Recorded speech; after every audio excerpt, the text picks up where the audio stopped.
In terms of geopolitics, you're right. The world is a little bit more volatile than what we've seen in the past. But we believe that global growth will continue to persist at about 3% for 2024 and 2025.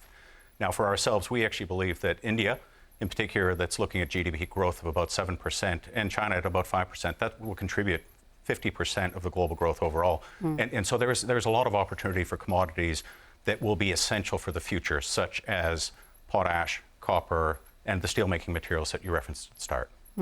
A lot of people seem to be believing that we are just getting into a structural bull run in case of commodities. Would you believe that? Look, I think commodities are volatile depending on where the development cycle are in each one of those areas.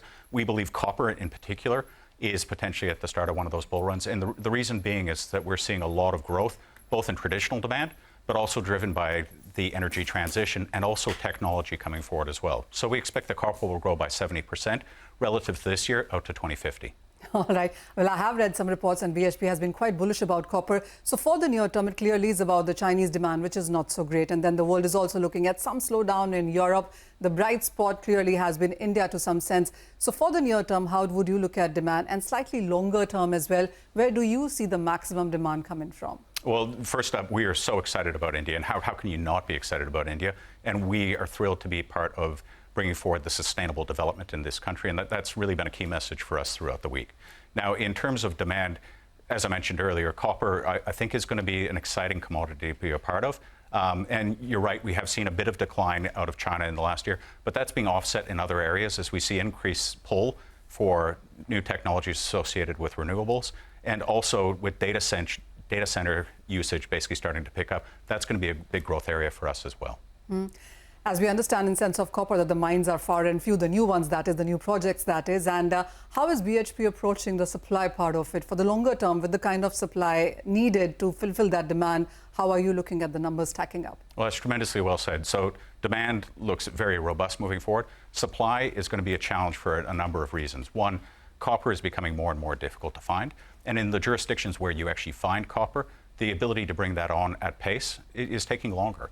And so what that means is if you have copper as part of your portfolio, you're in a very good spot. And so for BHP, we have the world's largest global copper endowment at over 44 billion tons of copper ore greater than 0.5% copper.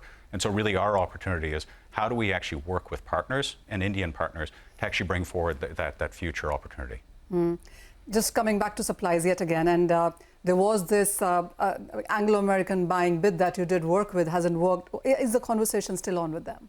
We've moved on. Okay. So obviously we were a bit disappointed in terms of where that landed. Nonetheless, we thought there was a good opportunity there. Unfortunately, it didn't progress, and we're back to Plan A, which has always been about that massive endowment that I just talked about, and really excited to bring that forward to the market over the next couple of years. There also has been a recent JV with Botswana. How is that working out for you? That's progressing reasonably well, so watch the space. All right. Also, if you look at the prices and volatility, that has been quite immense in the recent few times. We've seen an all-time high, and the markets did put out an expectation that we could perhaps be going to 12,000, 15,000 next year as well. Would you believe in those forecasts, and what's your own sense? I've given up trying to predict where commodity prices are going to land in the longer term. What I can say is we have a very robust process of actually taking a look at what we think potential demand is and where that supply will sit. And longer term, we're very bullish as an organization about how that will unfold. But I guess we'll see how that progresses over the next couple of years. So even if I can't push you to tell me your price, is there a range that you're working with for, let's say, the next 12 months? We don't get into disclosing price speculation. Obviously, that's a part of what differentiates us and our strategy moving forward. But it'd be fair to say that copper will be a central platform for us as an organization. All right. We've moved between deficits and surpluses when it comes for copper. How are you looking at the next 12 months in that sense? So in the next 12 months, we actually expect copper cathode will see a slight surplus, and that will probably persist into 25 as well. Copper concentrate, though, on the other hand, we expect to see quite a shortage. And that's actually reflected in the treatment charges and refining charges that we're actually seeing across the globe, with those actually being quite close to zero as those smelters and refineries continue to try and operate.